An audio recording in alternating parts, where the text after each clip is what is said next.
अब उसका अजाब तो आ चुका, आएगा नहीं, आ चुका। हमेशा याद रखो कि खौफ पैदा होना भी अजाब इलाही की शुरू होना है, कि जब लोगों के दिलों में खौफ पैदा हो जाए मौत का, तो समझ लो अजाब आ गया। अब पत्थर बरसने का इंतजार कर रहे हो, क्या कर रहे हो? जब तुम में रिस्क की कमी का खौफ हो जाए, जब तुम्हें मौत का खौफ होने लगे, तो अजाब आ गया। ये अजाब में से बात, और अजाब कौन सा आएगा अब तुम पे? इससे बड़ा अजाब क्या है कि तुम आपस में एक दूसरे के गिरबान पकड़े बैठे हुए हो, आपस में ही तुम किसी को काफिर और किसी को मोमिन बता रहे हो।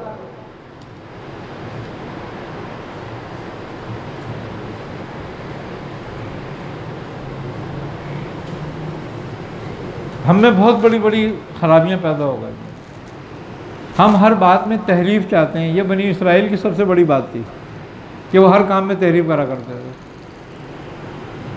आज हम भी हैं, हम नए नए कहानी ढूंढ के लेकर आते हैं।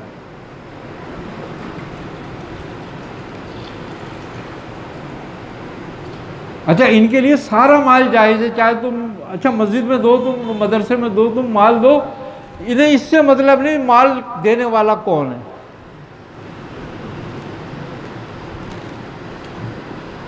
तो फिर कहाँ जाएगा इस्लाम? उसमें बरकत कहाँ रहेगी?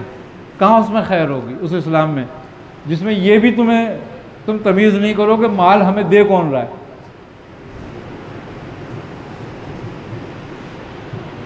अगर लोगों के सूद खोर कोई सूद से खून चूस कर और वो चंदा दे, उसका चंदा जायज़ है। कोई स्मगलर स्मगलिंग करके, कोई मिलावट करके दूध में, पानी में, कोई अनाज में, कोई ज़ख़ीरा अंदोज़ी करके उससे पैसे कमाकर तुम्हें चंदा दे, वो जायज़ है तुम्हारे पास। लेकिन तुमने किसी ताजिर से पूछा कि भाई तू करता क्या है, भाई तेरे पास इतना पैसा आता है तो कहाँ से आता है? वो कहेगा भाई मौलवी से तू नहीं ले रहा तो मैं रेड क्रॉस में दे दूंगा। वो तो मुझसे नहीं पूछेंगे। हमें इस बात से मतलब नहीं रहा ना कोई। अच्छा, न देने वालों को ये है कि भाई किसी भी तरह कमाओ, कुछ किसी तंजीम को दे दो इस्लामी, और जायज़ हो गया हमारा सब। उसकी आवभगत भी होगी, वैल्यू भी होगी, तब उसकी बड़ी खैर हो, उसके लिए दुआएं भी होंगी, उसकी कारोबार की तरक्की के लिए भी दुआएं हो रही होंगी।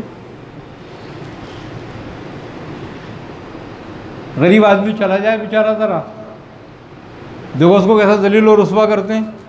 एक चंदे को जरूर, अगर किसी गरीब आदमी की बेटी की शादी में ज़रूरत पड़ जाए और किसी तंजीम या किसी वेलफेयर के बाद चला जाता है, तो तुमने पैसे तो उसी काम के लिए लिए हैं, लेकिन तुम उसको इतना जलील कर दोगे, इतना जलील कर दोगे कि आधी कराची, आधा मुल्क जान जाएगा कि इनने अपनी बेटी की शादी फलां वेलफेयर से कराई है।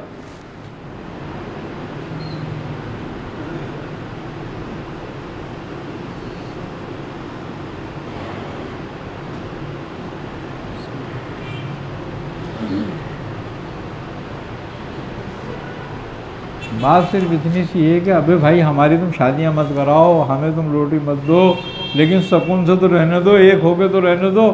मकसद ये कि तुम अपने मफाद के लिए फ़िरके बना लिए, गिरोह बना लिए, तंजीमें बना ली, और फिर उन तंजीमों को बिठा के लड़ा रहे हो एक दूसरे से। आलाकार बना दिया। मुसलमानों की इन्हितात की सबसे बड़ी वजह यही है। जितना मुसलमानों को नुकसान इन खुद साख्ता वेलफेयरों ने पहुंचाया है, इतना किसी ने भी नहीं पहुंचाया।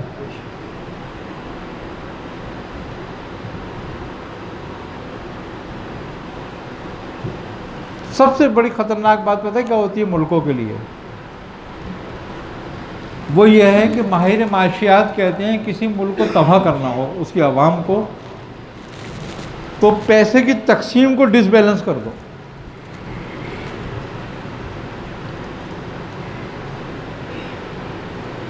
आज पैसे की तकसीम डिसबैलेंस है। गरीब गरीब तर होता जा रहा है, अमीर अमीर तर होता जा रहा है, बैलेंस नहीं आ रहा। जो कल दो आदमियों को खाना खिलाने के काबिल था, वो आज खुद खाना खाने के काबिल नहीं है। ये इन्हितात है, ये खराबी है। इस्लाम के बेहतरीन उसूल इस्लाम ने दे दिए थे, तर्ज हुक्मरानी के बेहतरीन माशरत में रहने के उसूल इस्लाम ने दे दिए थे। अब हम हुक्मरानों को लान तान करते रहते हैं, लानत भेजो हुक्मरानों को, हम हुक्मरानों की तरफ नहीं देखते। अरे आपस में एक मोहल्ला तो इत्तेहाद कर ले, एक आबादी के लोग तो इत्तेहाद करें, एक लोग तो अपने आपस में रहने वाले इत्तेहाद कर लें, एक दूसरे के गम में शरीक हो जाएं, एक दूसरे का ख्याल कर लें। अगर हम एक मोहल्ला भी एक दूसरे को दुख दर्द में शरीक हो जाए और एक दूसरे का ख्याल कर ले तो कोई भूखा नहीं सोएगा, कोई परेशान नहीं होगा। लेकिन हमें कोई मतलब नहीं है, हमारा पड़ोसी भूखा मरता है, मरता रहे, हमें क्या लेना देना भाई। वो बीमार है, अगर वो काम नहीं कर सकता, उसके बीच में बच्चे भूखे मर रहे हैं तो हमें कोई मतलब नहीं है उससे। अब हुकूमत थोड़ी आएगी उसके लिए, या वेलफेयर थोड़ी आएगी कोई, हम तुम नहीं देखना है ना। अगर ये जज्बा हो जाए पैदा तो आपस में मोहब्बतें पैदा हो जाएंगी, यगानियत पैदा हो जाएगी। और तिब का मतलब ही यही था कि माशरे को यकजा कर ले।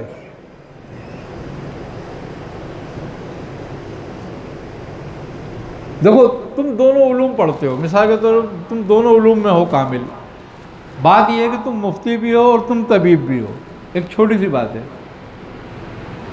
अब मुफ्ती बन के तुम बैठ जाओ तो कौन सा तबका तुम्हारे पास आएगा? मुसलमान आएंगे, बस मुसलमान आएंगे। कोई हिंदू तुमसे फतवा लेने नहीं आएगा, कोई सिख ईसाई तुमसे फतवा लेने नहीं आएगा, कोई गैर मुस्लिम तुमसे फतवा लेने नहीं आएगा, है नहीं ये बात तो। लेकिन अगर तुम तबीब भी हो तो दवा लेने तो सारे ही आएंगे, हिंदू भी आएगा, मुसलमान भी आएगा, सिख भी आएगा, ईसाई भी आएगा। अब तुम में खुदा ने सलाहियत इल्मी भी दी है, दीनदार भी हो तुम, तो वो तुम्हारी शख्सियत से, तुम्हारे बातों से, तुम जो बात करोगे वो दीन की बात करोगे। अगर मरीज़ को देख भी रहे होगे तो उसको जो हिदायत दोगे वो अपने दीन के मुताबिक दोगे कि भाई कम खाइयो, ये काम नहीं करियो, ये चीज़ छोड़ दियो, तो शराब नहीं पीना, तुझे नुकसान होगा। अब वो ये नहीं कहेगा मौलवी साहब ने मना किया है, बल्कि वो ये कहेगा हकीम साहब ने मना किया, तबीब ने मना किया। तो परहेज है, इसका मतलब है शराब से परहेज कर लूँ।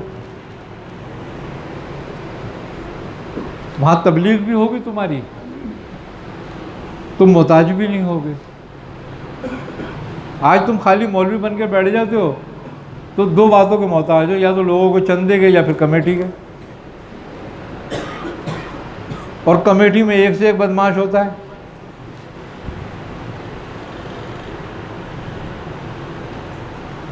मज़े की बात ये होती है वो कमेटी दीनदार नहीं होती है, बाकी सबको दीन सिखाती है। मौलाना को सबसे ज़्यादा दीन कमेटी सिखाती है। इतना उन्होंने पढ़ा नहीं होता मदरसे में जितना वो कमेटी वाले सिखा देते हैं उनको। मोहताजगी है ना, वो जो तनख्वाह ना लेता हो तो सुनेगा,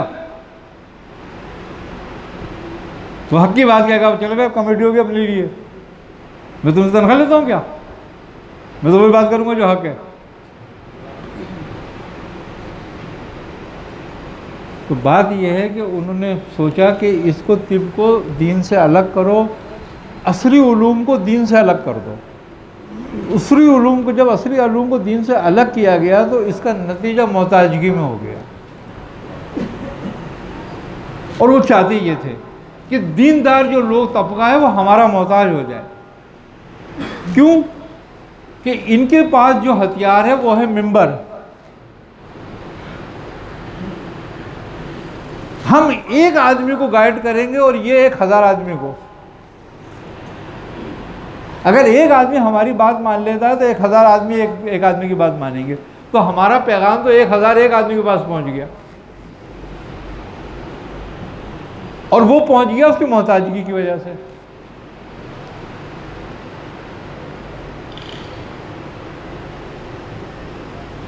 खूबी की बात यह है कि सबसे कम तनख्वाहें जिस महकमे की हैं वो मौलवी तबका है,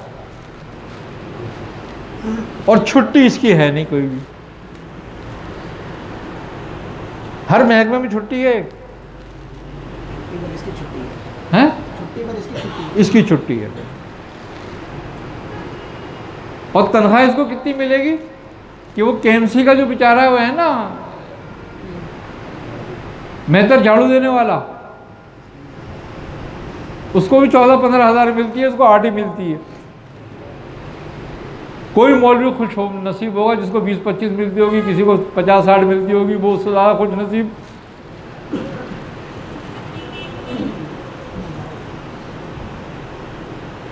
वो खुश नसीबों की बात है भाई, क्योंकि अब सारे तो नसीब नहीं लाते, क्योंकि इल्म तो हाथ से सब कर सकते हैं लेकिन नसीब सारे नहीं बना सकते।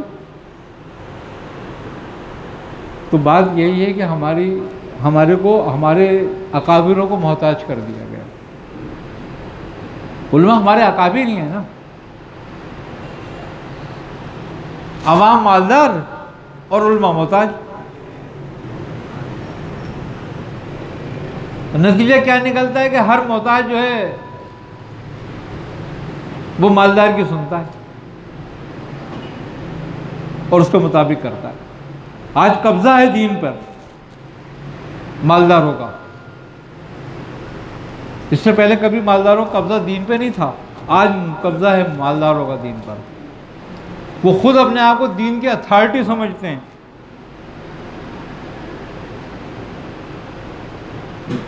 वो उसके पीछे पैसे लगाते हैं जो उनकी हाँ में हाँ कर रहा होता है, उनके लिए फतवा निकाल के ला रहा होता है।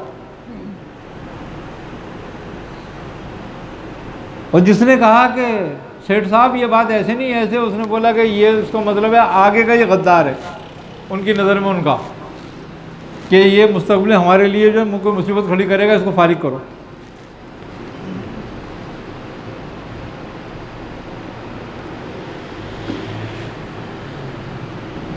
आज दीन को उलमा नहीं चला रहे, सेठ चला रहे हैं। बिल्कुल बनी इसराइल वाला हाल हो चुका है। बनी इसराइल को भी उनके उम्रा चलाया करते थे उनके उलमाओं को पैसे दे के, और अपनी मर्जी का दीन कायम करते थे। कहने लगा ऐसे बात करना, ये बात ऐसे नहीं ऐसे होनी चाहिए।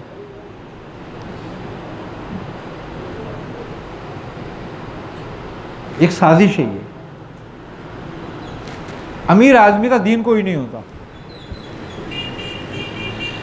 उसका दीन तो बस उसका कारोबार होता है।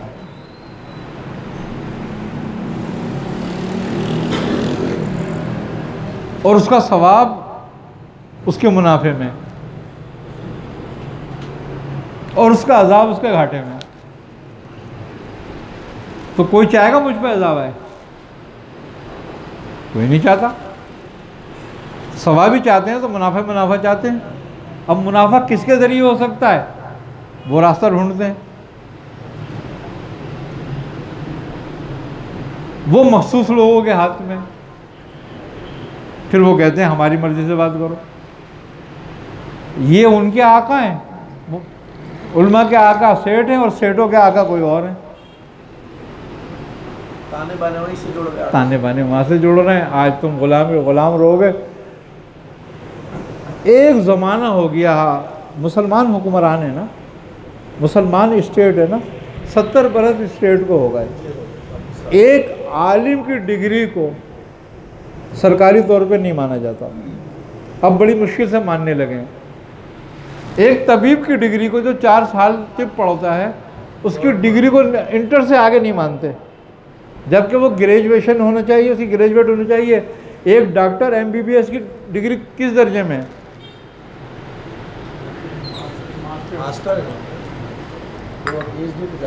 मास्टर है ना, इसको ग्रेजुएट तो मान लो, लेकिन नहीं मानते। आप किसी तबीब का सर्टिफिकेट ज़रा लेके चले जाओ अदालत में, नहीं मानते, किसी महकमे में नहीं चलता। साजिश।